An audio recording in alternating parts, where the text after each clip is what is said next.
one of the big frustrations for traders right now is the lack of breadth in the overall market. I've done a few videos on it, on this particular subject, and it's worth reiterating a little bit more. And what I want to do in this video is to look at RSP versus SPY. That's RSP, the equal weight index, where all the stocks have the same weighting on the ETF for the S&P 500, versus SPY, which is weighted by market cap. And I think you're going to be startled by how crazy the differences are between the two. Now, over the course of this year, technology has been the name of the game. I mean, it's the best performing sector out there. And if you look at what's driving it, you'll find quickly that it's stocks like NVIDIA that's up over 150% on the year. You got stocks like MSFT that's just in nonstop rally mode. You got Apple that has just really taken off here over the last 2 months.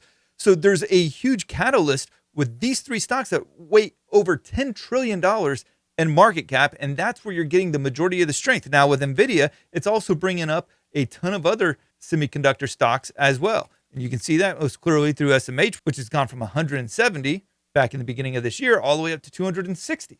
That's a $100 jump in this ETF. Huge moves. So let's go ahead and take a look at RSP. This is probably one of the most dumbfounding aspects in pretty much every time frame that you look at it in.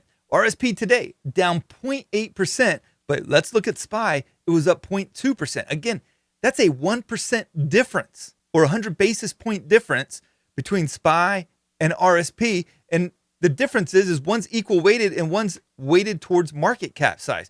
So when you have stocks again like NVIDIA up 0.62% and actually rallied about 5% off of the lows of the day. Yes, it was 4% lower, managed to finish in the green. You have Apple, which trades 3% higher. And then you have Microsoft that trades another 2.2% higher. These three stocks alone added $150 billion of market cap to their overall value. That is more than about 90% of the stocks listed on the S&P 500 in terms of market weight overall. And they did it in just one day combined. So huge numbers. And sometimes you will see them do it by themselves on one day. It's gotten to a point where if a stock like NVIDIA adds $200 billion to its market cap in a single day, no one even blinks an eye at it. But going back to RSP, we talked about it. There's a 1% difference. RSP down 0.8%, S&P 500 up 0.2%.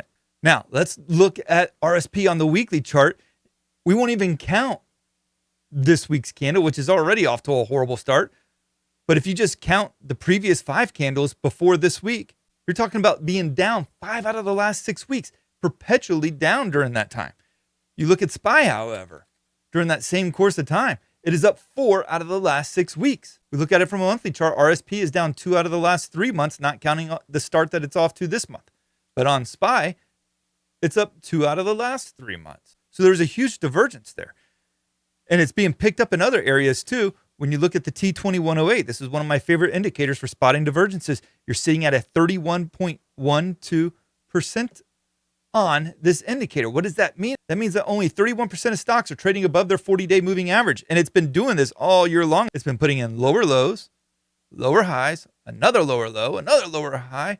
And right now it's sitting at 31.2. And there's nothing to say that it won't start dipping down into the 20s, which is where you're getting extremely oversold, yet you have a market that's trading right there at its all-time highs. So what does it mean when you see these perpetual lower highs and lower lows? Look at it from a monthly chart, for instance. It's down 3 out of the last 4 months.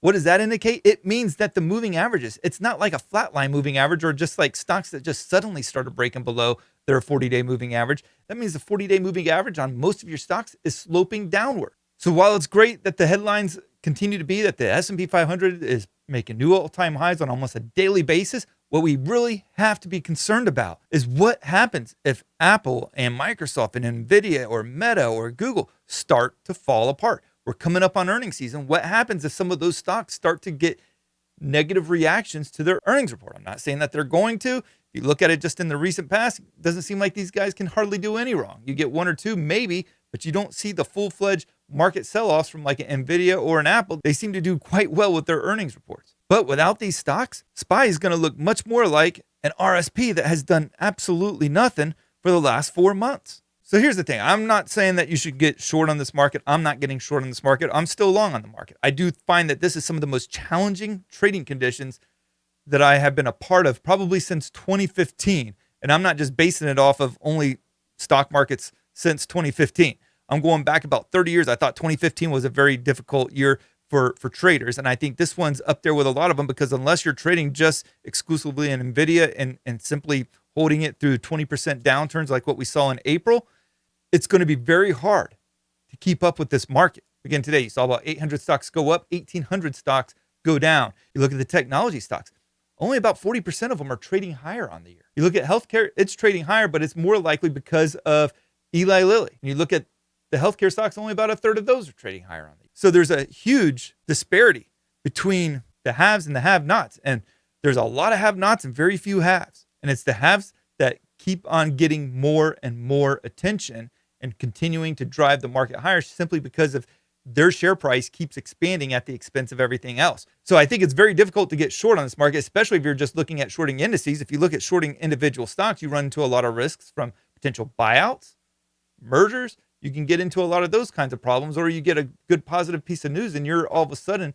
down 40 or 50% on your shorts. So trying to short using the indices is a huge challenge as well. So if you enjoyed this video, I'd encourage you to like and subscribe down below. Click the little notification bell so you know whenever I'm doing one of these videos. You can be alerted to that. And let me know down in the comments below, how are you trading this market right now? Are you exclusively sticking to your mega cap stocks, or are you playing around with a lot of different ones? And to what kind of success are you experiencing? Thank you guys, and God bless.